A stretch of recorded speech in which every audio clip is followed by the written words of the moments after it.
तो हेलो दोस्तों, आप सब कैसे हो? आई होप आप सब बहुत ही अच्छे होंगे। और आज की वीडियो में आपका बहुत बहुत स्वागत है। आज की वीडियो में हम बात करने वाले हैं एमएड फर्स्ट सेमेस्टर की क्लास को, जैसा कि हम देख रहे हैं। और हम लोग पेपर फर्स्ट को पढ़ रहे थे, फिलोसफिकल फाउंडेशन ऑफ एजुकेशन।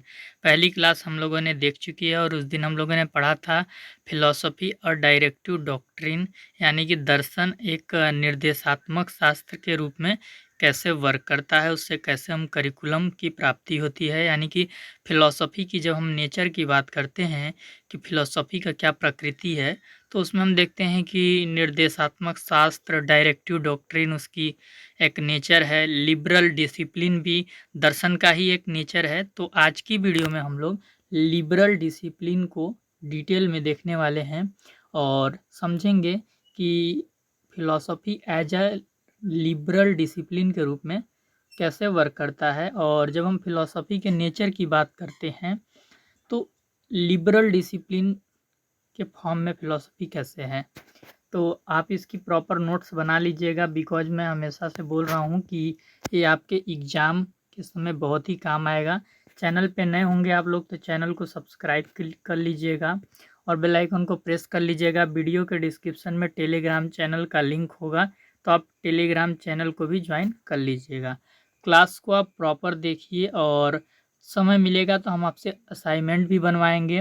वो असाइनमेंट आपको रिसर्च प्रपोजल बनाने में बहुत हेल्प करेगा। और देखते हैं अगर क्लासेस अच्छे वे में चल जाती हैं, अगर हम रेगुलर बेसिस पे इसे कंटिन्यू कर पाते हैं हम और आप, तो देखेंगे एमएड फर्स्ट सेमेस्टर वालों का एक अलग व्हाट्सएप पे ग्रुप भी बना देंगे, जिस पे कि हम लोग डिस्कस करके भी क्लासेस को ले सकें। जैसे जूम ऐप पे हो गया, इस तरीके से सबको लोग हम लोग लाइव कनेक्ट होकर क्लासेस को ले सकें। तो उसके लिए मैं आगे व्यवस्था करूँगा। फ़िलहाल जो चीज़ हम लोग देखने वाले हैं वो आपका आज है ये टॉपिक।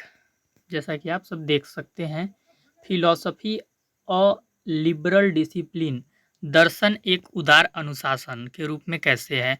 तो देखिए, दर्शन मतलब हमने क्या बताया था आपको, क्रियोसिटी ट्रूथ, यानी कि ये खोजपूर्ण सत्य है आपका दर्शन। देखिए, ये जो मैं आपको थ्योरी पढ़ा रहा हूँ इससे रिलेटेड मैं एमसीक्यू इस चैनल के कम्युनिटी टैब में पोस्ट करूँगा, तो आप वहाँ पे एमसीक्यू को वोट के माध्यम से अपना आंसर दीजिएगा, जिससे मैं समझूंगा कि आपको थ्योरी समझ में आ रही है कि नहीं आ रही है। तो कम्युनिटी टैब में जो भी एमसीक्यू मैं डालूंगा तो उसका आंसर आप इसी थ्योरी के बेस पे दीजिएगा। तो देखिए, philosophy as a liberal discipline के रूप में सबसे पहले हम लिबरल वर्ड को देखेंगे कि लिबरल वर्ड क्या है और इसे किस किस रेफरेंस में इसका मीनिंग हम समझ सकते हैं। लिबरल मतलब क्या होता है, आप ऐसे जानते होंगे, स्वतंत्र, मुक्त, फ्री। इन चीज़ों से हम लिबरल को कनेक्ट करते हैं, जोड़ते हैं, रिलेट करते हैं। अब यहाँ पे हम थोड़ा फिलॉसफी के रेफरेंस में देखेंगे कि लिबरल वर्ड का एग्जैक्ट मीनिंग हम क्या निकाल सकते हैं। तो देखिए, लिबरल मतलब होता है अपने से भिन्न मतों, मतों का मतलब क्या है, विचार। जो हम अपने मत रखते हैं, जो अपने हम विचार रखते हैं, अपने से भिन्न विचारों को सम्मान करना या स्वीकार करना। यानी कि जो मेरे अपने विचार हैं, अगर मेरे अपने विचार से कोई डिफरेंट टाइप का विचार मिला, डिफरेंट टाइप का व्यक्ति मिला जिसके विचार की हमसे अलग हैं, तो उनके विचारों को हम रिस्पेक्ट दे सकें, सम्मान कर सकें और उनके विचारों को स्वीकार भी कर सकें। एग्जाम्पल के तौर पे आप देख लो, मैं 2-3 एग्जाम्पल दे दे रहा हूँ, आप समझ जाओगे।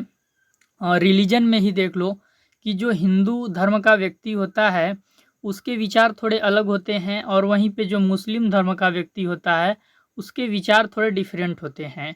तो अगर आप लिबरल हैं, किसी भी धर्म से बंधे नहीं हैं, जाति से बंधे नहीं हैं, तो आप क्या करेंगे? यदि आप हिंदू हैं तो मुस्लिम के विचारों का सम्मान करेंगे, मुस्लिम धर्म के विचारों का सम्मान करेंगे, और यदि आप मुस्लिम हैं तो हिंदू धर्म के विचारों का सम्मान करेंगे। तो लिबरल मतलब यही है कि अपने से भिन्न मतों या विचारों को सम्मान करना या स्वीकार करना। एक चीज़ और आप यहाँ पे उदाहरण के स्वरूप पे देख सकते हैं कि जैसे कि आप बीजेपी जानते होंगे और कांग्रेस जानते होंगे, ये दो प्रकार की राजनीतिक पार्टियां हैं। बीजेपी अलग आइडियोलॉजी पे चलती है, कांग्रेस अलग आइडियोलॉजी पे चलती है। बीजेपी की जो आइडियोलॉजी है वो नेशनलिज्म है, कि राष्ट्रवाद को लेकर चलती है, राष्ट्र के मुद्दे को उठाते रहती है। और जो कांग्रेस की विचारधारा है वो सेक्युलरिज्म पे आधारित है कि हम सभी धर्मों को साथ में लेके चलेंगे, जो हमारी देश में माइनॉरिटी है उसको हम साथ में लेके चलेंगे, जो हमारे स्वतंत्रता सेनानी हैं उनके विचारधाराओं पे और गांधीज्म के विचारों पे चलती है कांग्रेस। तो अगर आप बीजेपी के हैं फिर भी आप कांग्रेस के आइडियोलॉजी का सम्मान करते हैं, यानी कि आप लिबरल हैं, आप बधे नहीं हैं। यदि आप कांग्रेस के हैं और फिर भी बीजेपी के विचारधारा को रिस्पेक्ट करते हैं, स्वीकार करते हैं, तो आप लिबरल हैं। जैसे कि मैं अपना व्यक्तिगत उदाहरण ही मैं आपको बताऊं तो मैं अटल बिहारी वाजपेयी जी का बहुत सम्मान करता हूं। भले ही वो भारतीय जनता पार्टी के हैं, उससे मैं पार्टी नहीं देखता, मैं विचार देखता हूं। अगर बीजेपी में भी कोई अच्छा व्यक्ति है तो मैं उसका भी सम्मान करता हूं, और यदि कांग्रेस में भी कोई अच्छा व्यक्ति है तो मैं उसका भी सम्मान करता हूं। तो इस प्रकार जैसे कि अभी आप राहुल गांधी को देख सकते हैं, भारत जोड़ो यात्रा निकाली, देश का भ्रमण किया, तो एक अच्छा उदाहरण है। आप ऐसे व्यक्ति को एक्सेप्ट कर सकते हैं। तो जो व्यक्ति अच्छा है तो वहाँ पे हमें लिबरल होने की आवश्यकता होती है। तो दर्शन से अभी हम इस चीज़ को जोड़ेंगे, अभी आप समझने की कोशिश कीजिए। दूसरा इसका मतलब क्या होता है, नए विचारों को ग्रहण करने के लिए तैयार रहना। भैया मेरे पहले से कुछ विचार हैं, कुछ कॉन्सेप्ट हैं, कुछ आइडियोलॉजी है, तो हम उसी में बंध के नहीं रहेंगे। अगर मुझे कुछ बेहतर मिल रहा है, मुझे कुछ और नया सीखने को मिल रहा है, चाहे फिर वो कल्चर है, चाहे फिर वो सिविलाइजेशन है, तो उसे हमें ग्रहण करने के लिए तैयार रहना चाहिए। तभी हम तभी हम लिबरल हो सकते हैं। अगर हम नए विचारों को ग्रहण करने के लिए तैयार नहीं हैं, इट मीन्स कि हम लिबरल नहीं हैं। ये चीज़ आप समझिए। जैसे कि मान लीजिए कि अभी आप इससे पहले बीएड कहीं और करते होंगे, अभी आप एमएड करने कहीं और कॉलेज में आ गए होंगे। अभी जब आप नए कॉलेज में जाएंगे वहाँ की एक अलग कल्चर होगी, वहाँ का एक अलग सिस्टम होगा, तो उसको आप अपना पाएंगे, उसमें ढल पाएंगे, उसके अनुकूल हो पाएंगे, तभी आप लिबरल हैं। ये चीज़ आप समझ गए। फिर आगे देखिए, लिबरल होने का एक मतलब और होता है। वो मतलब क्या है कि क्रिएट मेनी चॉइस। जेएनयू का आपने नाम सुना होगा, जवाहरलाल नेहरू यूनिवर्सिटी, जवाहरलाल नेहरू विश्वविद्यालय। क्रिएट मेनी चॉइस, वहाँ पे जो स्टूडेंट पढ़ाई करते हैं या जो पढ़ लेते हैं वो एक विचारधारा से बंध के नहीं रहते हैं, वो अंतर्राष्ट्रीय स्तर पर सोचते हैं, ग्लोबलाइजेशन के लिए सोचते हैं। क्रिएट मेनी चॉइस, जैसे कोई भी समस्या आ गई, कोई भी प्रॉब्लम आ गई, अगर हम लिबरल हैं तो हमारे पास बहुत सारे विकल्प हो जाएंगे उसका सल्यूशन करने के लिए, उस पर विवेचना करने के लिए, उस पर तर्क करने के लिए। मतलब मेरे पास बहुत सारे ऑप्शन हैं। ये चीज़, जैसे कि मान लीजिए हम कहीं बाहर में गए हैं और हमें रूम ही लेना है, प्राइवेट रूम लेना है, तो हमारे पास बहुत सारे ऑप्शन होंगे क्योंकि हम लिबरल हैं। अगर हमें हिंदू धर्म का भी रूम मिलता है तो भी हम लेंगे, मुस्लिम धर्म का मिलता है तो भी हम लेंगे, क्रिश्चियन का मिलता है तो भी हम लेंगे, बिकॉज हम लिबरल हैं, हमें किसी जाति धर्म से कोई मतलब नहीं है। तो क्रिएट मेनी चॉइस, यदि हम स्वतंत्र होकर सोचते हैं, विवेचना करते हैं, लॉजिक करते हैं, तो हमारे पास अनेक विकल्प आते हैं और विभिन्न प्रकार के अप्रोच हमारे अंदर होते हैं, पॉइंट ऑफ व्यू होते हैं, और उसके माध्यम से हम प्रॉब्लम का सल्यूशन बहुत ही जल्दी निकाल लेते हैं। फिर इसके बाद क्या है कि लिबरल होने का एक और मतलब है कि हम कास्टिज्म से फ्री हैं। कास्टिज्म को हम नहीं मानेंगे, रीजनलिज्म, क्षेत्रीयवाद को भी हम नहीं मानेंगे। जैसे कि हम यूपी के हैं तो सिर्फ हम यूपी का गुणगान नहीं करेंगे, हम संपूर्ण नेशन के कॉन्सेप्ट को लेके चलेंगे, नेशन के हित को लेके चलेंगे। हम एमपी के हैं तो सिर्फ हम एमपी की बात नहीं करेंगे, हम पूरे नेशन को जोड़ते हुए चलेंगे। हमारी जो विचारधारा होगी वो राष्ट्र के स्वरूप को निर्धारित करने वाली आइडियोलॉजी होगी, यानी कि हम फ्री रहेंगे। और जब हम राष्ट्र की भी बात आएगी तो हम वैश्विक स्तर पे बात करेंगे कि हमें सर्वस्व विश्व को बचाना है, सर्वस्व विश्व के हित की बात करनी है। तो इसे बोलते हैं कि क्षेत्रीयवाद वो व्यक्ति नहीं है, रिलीजियस, हम धार्मिक नहीं हैं। हिंदू धर्म की बात आती है, चाहे फिर ईसाई धर्म की बात आती है, सिख धर्म की बात आती है, हम एग्रेसिव नहीं होंगे। हम मतलब कि ठंडे दिमाग से धैर्य और संयम के साथ सोचेंगे, तर्क करेंगे, और जो चीज़ें सही होंगी हम उसे एक्सेप्ट करने के लिए तैयार हो जाएंगे। लिबरल होने का एक और मतलब है interconnection to many things each other की एबिलिटी, कि जो कई प्रकार की चीज़ें हैं, जो कई प्रकार के तथ्य हैं, उनको हम एक दूसरे से इंटर रिलेटेड कर सकें, इस प्रकार की हमारे अंदर एबिलिटी हो जाती है अगर हम लिबरल हैं तो। जैसे कि हम कोई भी हमारे पास तथ्य हो, कोई भी प्रॉब्लम हो, कोई भी चीज़ हो, हम उसको इंटरकनेक्टेड कर सकते हैं, अंतर संबंधित करके हम चीज़ों का सॉल्यूशन निकाल लेंगे। ये एबिलिटी हमारे अंदर तभी आती है जब हम लिबरल होकर काम करते हैं, हम स्वतंत्रात्मक रूप से होकर काम करते हैं। लिबरल होने का एक और मतलब है क्रिटिकल थिंकिंग। क्रिटिकल थिंकिंग का क्या मतलब है कि जटिल परिस्थितियों में उसका समाधान खोजने की हमारे अंदर क्षमता हो। तो ऐसा तभी आता है जब हम किसी धर्म से न बंधे हों, हम किसी जाति से न बंधे हों, हम किसी एक विचार से न बंधे हों, हम सत्य के आधार पे चलते हों, हम अनुभव के आधार पे चलते हों और जो वास्तविकता है उसके आधार पे चलते हों। इसके बाद लिबरल होने का एक और मतलब है curiosity about of any subject और स्पेसिफिक सब्जेक्ट।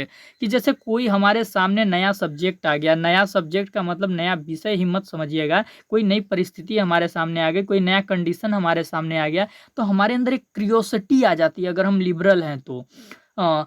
मतलब कि जैसे हमने किसी एक महिला को देखा और वो अपने कंधों पे लकड़ियों का गट्ठर लेके जा रही है, उसको शाम को अपने घर में खाना जाहिर सी बात है बनाना होगा, इसलिए वो लकड़ियों का गट्ठर लेके जा रही है। तो एक हमारे अंदर क्रियोसिटी आ जाएगी उसको देख के कि ये महिला ऐसे कर रही है, आज भी इस ज़माने में गैस को छोड़कर वो महिला लकड़ियों के गट्ठर से खाना बना रही है, अपने कंधों पर ढो के ले जा रही है, आदिवासी इलाके से है।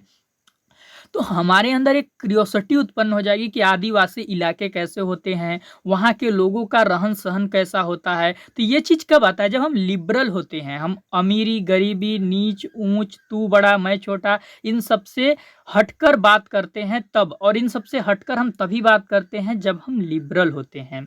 इन सभी चीज़ों को मैं अभी फिलॉसफी से कनेक्ट करूँगा, इसीलिए मैं इतना डिटेल में आपको व्याख्या करके समझा रहा हूँ। एक लिबरल होने का एक और क्या मतलब है, लर्निंग बाय सेल्फ। कि अगर हम लिबरल हैं, अगर हम उदार हैं, तो हम सीखेंगे कैसे? खुद से सीखेंगे। हम किसी अन्य व्यक्तियों का ज़्यादा मदद नहीं लेंगे। हम फील्ड में उतरेंगे, धरातल पे जाएँगे, चीज़ों को रिसर्च करेंगे और सीखेंगे। और हमें सिर्फ़ एक फैसिलिटेटर की ज़रूरत होती है, एक सुविधादाता की ज़रूरत होती है। जैसे कि हम पीएचडी करते हैं, तो हमारा जो भी विषय होता है, हम खुद ही उस पे शोध करते हैं। बस हमारे साथ एक फैसिलिटेटर होता है, जो कि हमें हेल्प करता है। बाकी जो चीज़ें रिसर्च हाइपोथेसिस हमने क्रिएट करे होते हैं, हमने थेसिस लिखे होते हैं, वो सब हमने खुद किए होते हैं। जैसे कि आप अभी एमएड में आ गए हैं, तो अभी आपका नींद चैन सब गायब होने वाला है जब आपको रिसर्च प्रपोजल बनाने के लिए बोला जाएगा। तो एमएड में जब ये चीज़ आता है, नींद चैन सब गायब हो जाता है। तो क्योंकि इसमें 2-3 चीज़ें होती हैं कि भाई बेहतर वे में आपको प्रेजेंट करना है, डेटाज कलेक्ट करने हैं और उसको फिर अट्रैक्टिव वे में आपको दिखाना है, तो मेहनत बहुत ज़्यादा लगता है। हालाँकि मैं आपको कुछ हेल्प करूँगा। फिर लिबरल होने का एक और मतलब है gaining knowledge through analysis of experience. कि जब आप लिबरल हैं, जब आप उदार हैं, तो जो आप ज्ञान प्राप्त करेंगे, वो ज्ञान आपके कैसे आने चाहिए? एनालिसिस ऑफ एक्सपीरियंस के थ्रू आने चाहिए। आपको मान लीजिए कि एग्जाम्पल में मैं बता रहा हूँ, जैसे कि एमएड का ज्ञान प्राप्त करना है कि एमएड कोर्स क्या होता है और इसको करने के बाद कैसा लगता है। तो आप किसी के मुँह से सुनकर ये चीज़ नहीं मानोगे कि कोई ने बता दिया कि एमएड बहुत अच्छा कोर्स है, इसको करने के बाद बहुत अच्छा लगता है, तो आप इस चीज़ पे विश्वास नहीं करोगे। आप क्या करोगे कि आप 2 साल एमएड करोगे और आपका जो अनुभव मिलेगा 2 साल के एमएड से, आप उसका एनालिसिस करोगे, उसका तर्क विश्लेषण करोगे और उसके बाद जो आपका ज्ञान पैदा होगा, आप उसे मानोगे यदि आप लिबरल हो तो।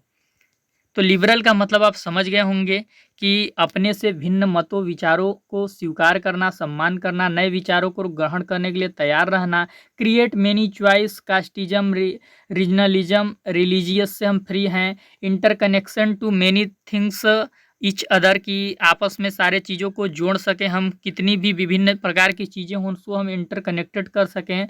क्रिटिकल थिंकिंग की हमारे अंदर एबिलिटी हो, क्रियोसिटी अबाउट ऑफ सब्जेक्ट, किसी भी नए सब्जेक्ट को जानने की जिज्ञासा हो, लर्निंग बाय सेल्फ की हमारे अंदर प्रवृत्ति हो, और एक्सपीरियंस के एनालिसिस करके हम ज्ञानों को प्राप्त कर रहे हैं। इट मीन्स क्या है कि हम लिबरल हैं और ये लिबरल होने की एक क्वालिटी है, विशेषताएं हैं। अब हम इसको फिलॉसफी से कनेक्ट करेंगे और हम बताएंगे कि फिलॉसफी लिबरल कैसे है, दर्शन उदार कैसे है। दर्शन हमें बांधता नहीं है, बल्कि दर्शन हमें स्वतंत्र करता है चीज़ों को जानने के लिए, सत्य की खोज के लिए। तो फिलॉसफी क्या है? एक्सपीरियंस, लॉजिक, स्पेकुलेशन पे आधारित है। दर्शन एक्सपीरियंस अनुभव पे आधारित है। लॉजिक यानी तर्क पे आधारित है, हम अंतिम सत्य की तर्क करते हैं कि अंतिम सत्य क्या है, चाहे फिर क्यूरियोसिटी ट्रूथ क्या है, खोजपूर्ण सत्य क्या है, उस पर हम लॉजिक करते हैं, अनुभव हासिल करते हैं, उसका एनालिसिस करके उसको ज्ञान के रूप में परिवर्तित करते हैं। इस पे स्पेकुलेशन यानी परिकल्पना कि हम हाइपोथेसिस के बेस पे ही तो लॉजिक लगाते हैं, परिकल्पना के आधार पे ही तो हम तर्क करते हैं। तो जो हमारा फिलॉसफी है वो थ्योरेटिकल होता है और ये एक्सपीरियंस बेस्ड होता है, लॉजिक बेस्ड होता है, स्पेकुलेशन बेस्ड होता है। अब इसके बाद हमें ये पॉइंट यहाँ पे देखना है बहुत ही अच्छे से और ध्यान से कि चलिए इसको थोड़ा नीचे करना पड़ेगा। देखिए ये चीज़ हमें देखना है, philosophy as a liberal discipline में आप क्या लिखेंगे पेपर में, कैसे आप साबित करेंगे कि जो दर्शन है लिबरल है और स्वतंत्र है, दर्शन हमें किसी चीज़ से बांधता नहीं है, बल्कि दर्शन हमें अलग अलग विचारों को जानने के लिए प्रेरित करता है, हमारे अंदर विभिन्न प्रकार के दृष्टिकोण को विकसित करने में हमारी सहायता करता है। आप खुद ही बताइए, आप बीए या बीएससी या जो भी ग्रेजुएशन किए होंगे तो आपकी समझ कुछ और होगी, और जब आपने बीएड कर लिया तो आपके पास बहुत सारा पॉइंट ऑफ व्यू आ गया होगा पढ़ाने के लिए, चीज़ों पे विश्लेषण करने के लिए, चीज़ आप अनुभव करते होंगे। देखिए philosophy is based on speculation not on empirical.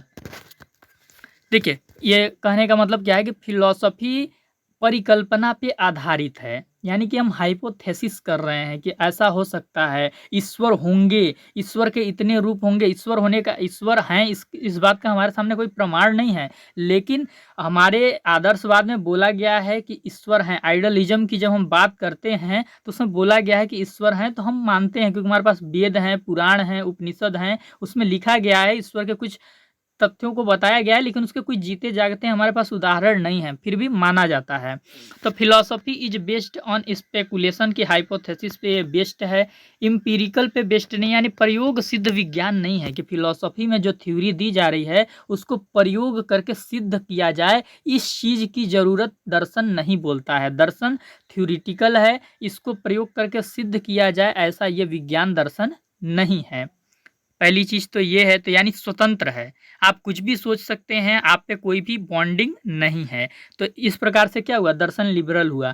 फिर क्या है, philosophy is subjective not objective. आपका दर्शन अलग होगा, मेरा दर्शन अलग होगा, मेरे पापा का दर्शन अलग होगा, मेरे चाचा चाची, मेरे दोस्त मित्र, सबका दर्शन अलग होगा। यहाँ पे कि जो वाइफ और हस्बैंड होते हैं उनके भी अलग अलग दर्शन होते हैं।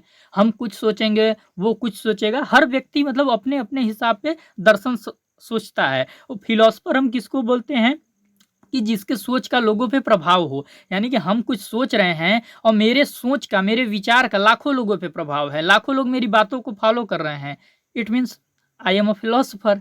गांधी जी क्या थे, गांधी जी की एक विचारधारा थी जिसको संपूर्ण भारत देश फॉलो करता था, तो वो एक फिलोसफर हुए। सोचते तो सब हैं लेकिन इम्पैक्ट पड़ना चाहिए, तो हम उससे बेस्ट फिलोसफर बोल सकते हैं। टीवी क्या है, हर टीवी है, लेकिन जो टीवी गर्म ना होता हो, लॉन्ग टाइम तक चलता हो, तो उसको हम बेहतर टीवी बोलेंगे, बोलेंगे कि नहीं बोलेंगे। तो ये चीज़ है। फिलोसफी क्या होता है, सब्जेक्टिव होता है, हर कोई सोच सकता है, इसे कोई विशिष्ट व्यक्ति नहीं सोच सकता।